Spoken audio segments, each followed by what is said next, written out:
Good morning, good morning, or good afternoon, or good evening, as the case may be.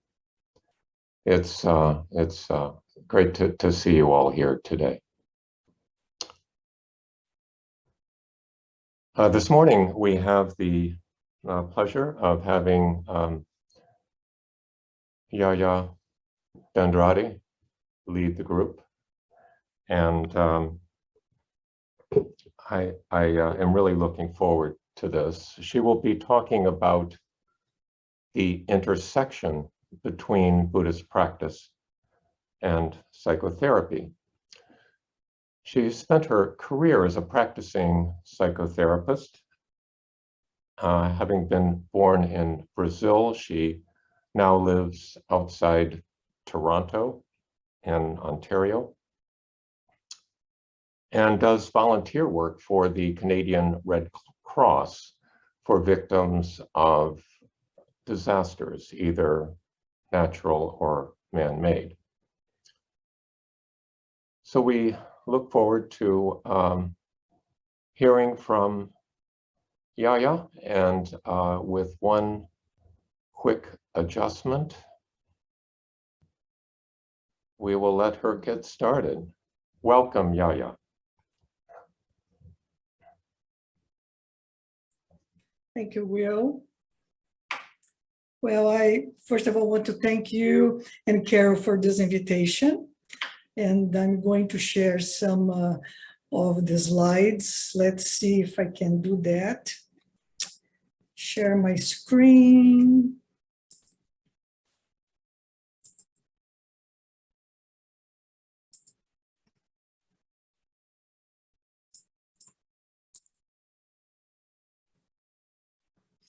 So I hope that you guys can see my screen. To tell the truth, I was not sure about how or what to tell you about my work as a clinical psychologist and psychotherapist, and as someone who practiced Buddhism. Then I listened to a couple of people talking about it, and especially Sustama in the presentation here. And I realized, well, maybe then I can share some of my thoughts and reflection. Then I have to tell you, I'm glad you are practicing Buddhist, that you don't have expectations of what I'm going to talk about. So I think I will start with a little bit of background. I have many biases about culture and the path that we take, and some of the differences that we may have because of who we are and the conditions we live in. And I give you a sense. This I am as a baby. Apparently I was a baby that laughed all the time, or it was a little annoying for the family. And this is my family. I have a big family. It's probably a good learning to letting go the self. You know, as a family, you always have to think about other people in the family. And I like to think that my first contact with Zen Buddhism as a young child was in my family's farm, where two Japanese men, Shotoku and Ishibashi, worked for many years there. And they would tell us, you know, sit like this. And very always like they have a strong voice. Don't speak, don't talk, just sit like this. And teach us like to sing the Japanese anthem of Japan, what was kind of strange, and teaching us how to use chopsticks, and they chanted. That's why I love chanting. Listen to the Plum Village chanting is always a reminder of those things. But anyway, then moving rapidly, I went to university in São Paulo, the capital, and after 6 years, I had a degree in clinical psychology. And I had informal contact with Buddhism. I had a Tai Chi master. I had many friends who were Japanese originally and families from Japan. I don't know if you know, once upon a time in Brazil, there were more Japanese than in Japan, anywhere but Japan. Then we had lots of Japanese exposure there.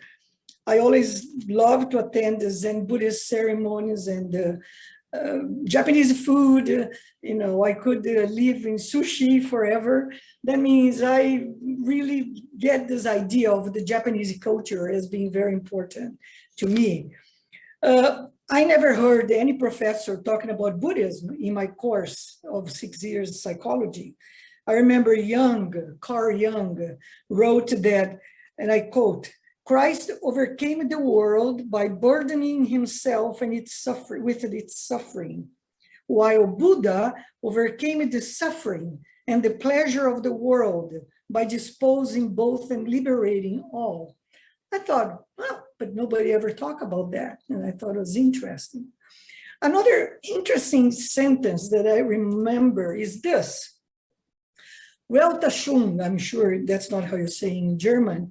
It's something that Freud wrote, and in his view, that there is a human wish for a unified solution of all problems.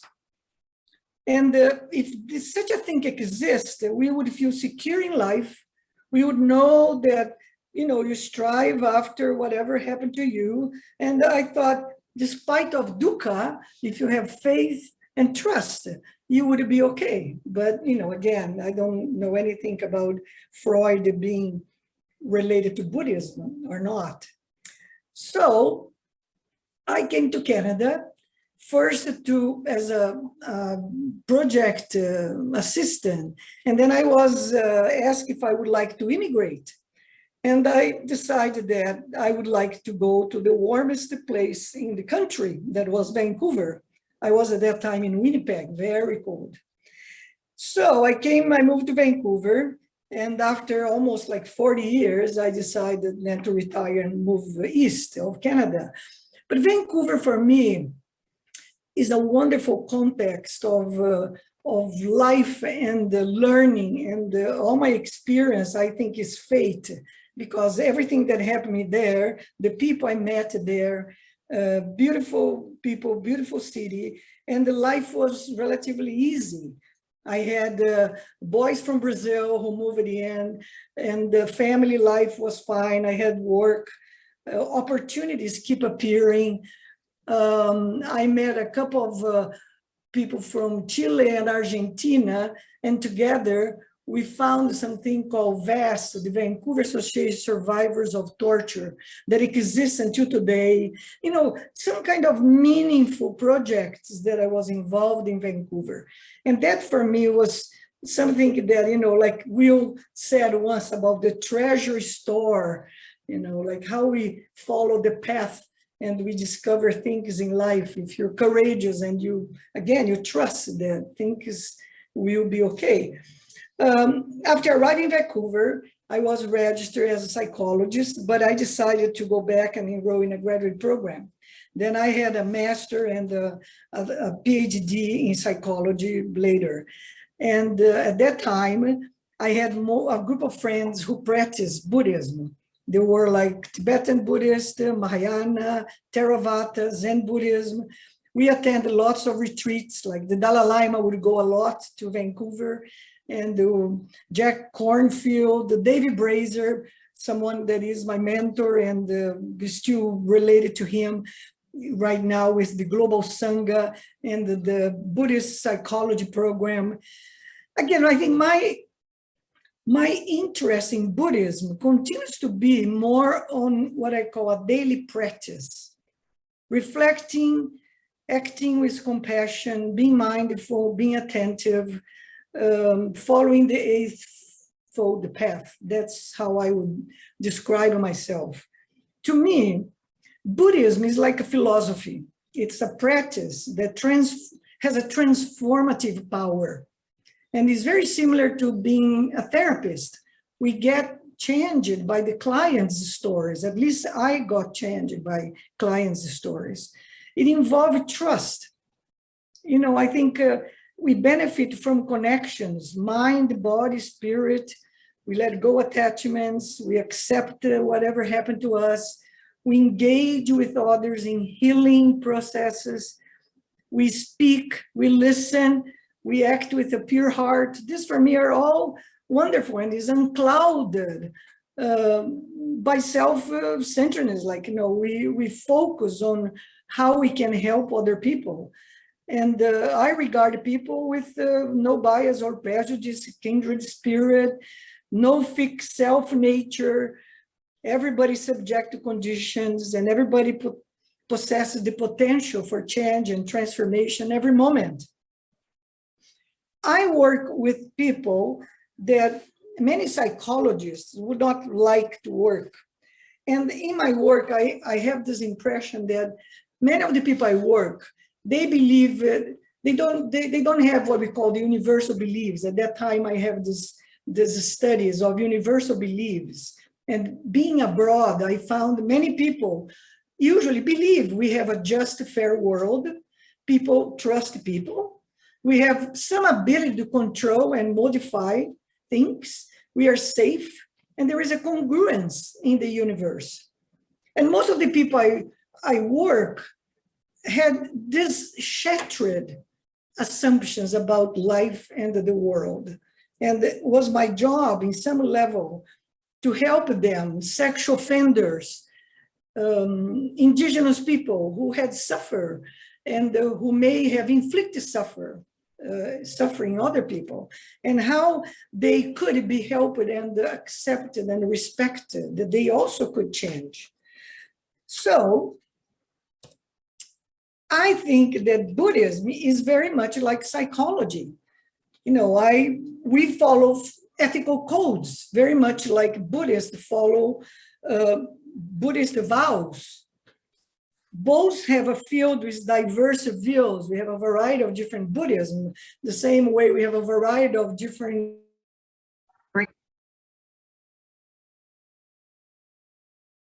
part of living. Sorry, go ahead. So I think that one of the things I like to point out is that for me, psychotherapy, it's also a process of soothing people, especially people who have been abused and neglected as children. I like to work with children, but I realized very soon as we work with adults that all of us have been children. That means, and many people did not have some soothing dependency that was so important as children. And I think therapist then becomes the mother soothing them or some way. When I hear Will, for example, and he talk about makyo, it reminded me then how important that concept of Buddhism, because many people with post-traumatic stress may start meditating, and they may, in fact, have flashbacks and being tormented by images of experiences. Then they must be cautioned about, you have to know what and how long you meditated, or particular practices that may be perceived as healing, but in fact it may aggravate the person. As a psychotherapy, probably like most of psychotherapists, I read about everything, attended conferences, got training in many modules, CBT, EMDR, ACT. I was very involved with the International Society of Traumatic Stress Studies. I was certified by American Academy of Experts of Traumatic Stress. That means, in fact, that all this for me was a knowledge that was secondary, because I realized that the clients were my main teachers. They knew Dharma, and I was ready to listen to them. I was ready to be attentive, looking, seeing what was happening when we met, helping them to see and absorb the moment and understand the wider reality that they had. And again, I feel that I like to say in therapy, we are almost honored to hear the truth of the clients, even though some of them may not be conscious of the truth, but emerges in some level. I was quiet with some people, what is remarkable because I like to talk, as you probably know. And I was aware of the emotions going on of the person that I was talking, very respecting, trying to find if that person was accepting what was happening in the moment of our sessions. I see Buddhism also has differences with psychotherapy, the way I see. Buddhism came mainly from cultures of the East, and psychotherapy came mainly from European and Western cultural contexts. So the internal and external reality is different. Societies are collective in the East. We are individualistic in North America. In the East, people are very dependent upon family, upon one another, upon community. Here, we are focused on teaching very early in life to be independent and autonomous. And I'm sure that, knowledge of both fields will cross-fertilize it. And hopefully it will emerge something like Buddhist psychology as something that we all can learn and make efforts to help people, especially given the situations in many parts of the world. My work for me, it was really very personal, face to face, and I'm amazed now that we just work through Zoom, how effective we can continue to be and have people feeling safe and engaged. And I think my Buddhist perspective also feel that, well, we're never sure about what to do. We have to trust that we can help, have faith. And then I ask myself, well, what pushed this person to come and talk to me in a video? How can I facilitate it by the phone, something? And it's remarkable, the things that we can really have the people. Anyway, a few cases come to my mind. For example, when I was in Boston, I was like in Harvard Medical School doing my internship, and I was known, as I said, the person with a cultural myopia, as we talk about trauma. I was in the trauma clinic with Bessel, who is my supervisor, and then he asked me to consult in a case with a young Cambodian who was in the psychiatry department and would refuse to take medication, and he just wanted to die and was very, people worried about it. And when I went there, I asked my interpreter what would happen if he was in Cambodia, how he would be helped. And she said, well, maybe, he said he's Buddhist, maybe you have a monk coming. And then I look at psychiatrists and say, well, we have to have a monk coming. I said, are you kidding? This is Massachusetts Hospital, General Hospital. You don't bring a monk, and we'll probably bring things in the air. No, you can't do it. I said, well, if we want him to take medication, we may have to have a cultural liaison of some kind. And sure enough, we got the monk, and the monk came, and I have no idea. For me, this is the phenomena of life. But the monk then told me later that he had a good conversation with the grandfather of this young man, who was trying to have him die to be together with him. And he convinced the grandfather that no, it was not for the young man to go with him. And the young man got medication, and everybody was very happy, and I have no idea what happened. And it's just like how you become this person having experience that you don't understand. And again, like when I was in Sri Lanka after the tsunami for many months there, in the end, there was a party, and a group of students came, and they said, we want to tell you the 3 best things that you taught us. One is how to speak English with a Brazilian accent. The other one, not being afraid of the ocean. There will be no more tsunami. And the best thing, the third thing is the best. You teach us how to breathe.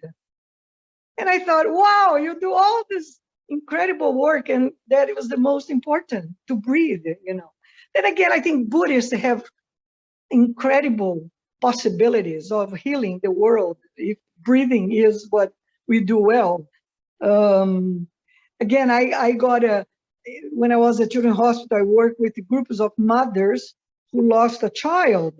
And when I hear about stories like Kisa that came to Buddha when the son died, and Buddha told her, go and find seeds in a household where nobody died. And then she understood it, faced with that fact that death, illness, and aging is part of life. And she gained compassion for herself and other people, and understood to accept her grief.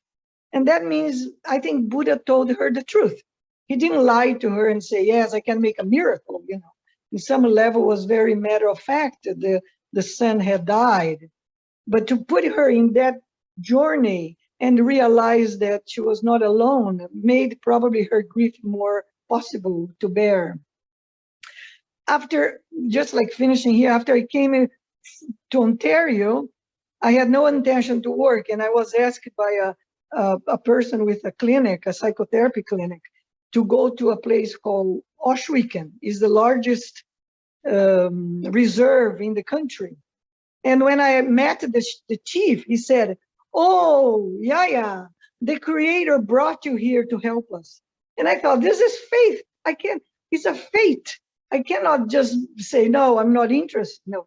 And then I end up working 2 years in this reserve and was, as I said, very quiet, listening, because I have not knowing what to do with those people very troubled by everything. Then again, the model I use is what I call model of care, not a model of cure. I listen to stories, I tell stories. My practice, I feel very simple in a way, and there was not great knowledge or nothing. And was easy for me to accept what people come and tell me, and be more congruent beings, and not hating so much, not getting grievances about things, and looking after what's going on now and to the future, not so much to the past. Somebody said that I was not like a classic psychologist. I did not follow a particular theory. I did not do the way other people work. And I don't believe it is. I did very much exactly what other psychologists did. I follow norms and protocols. I did, in some way, I did assessment of kids. I did the therapy. I had, reports about the work. So I don't know. I just feel that looking back, there were a lot of challenge and stimulating experience as a psychotherapist. And now that I don't have this professional role anymore, I am a SWB, Support and Wellbeing, staff of the Canadian Red Cross, and I like very much. And I'm working with David and some other colleagues in the Buddhist psychology program that he's running. So to end, I find that the pandemics brought incredible opportunities, and one of them was meeting you, Will, and Karen, your group. And I'm so fortunate of that. And I realized that we all have grieving losses, facing solitude during pandemics, but maybe we discover and develop through Zoom, some sense of belonging again. We're all in this together. We are communes around the world, and we are closer, and it's evident that we related at some level. And I feel, again, very fortunate of having the Sangha in St. Louis. So thank you very much for listening and the support coming. And I apologize for the power structure of Ontario, who did not allow me to show you this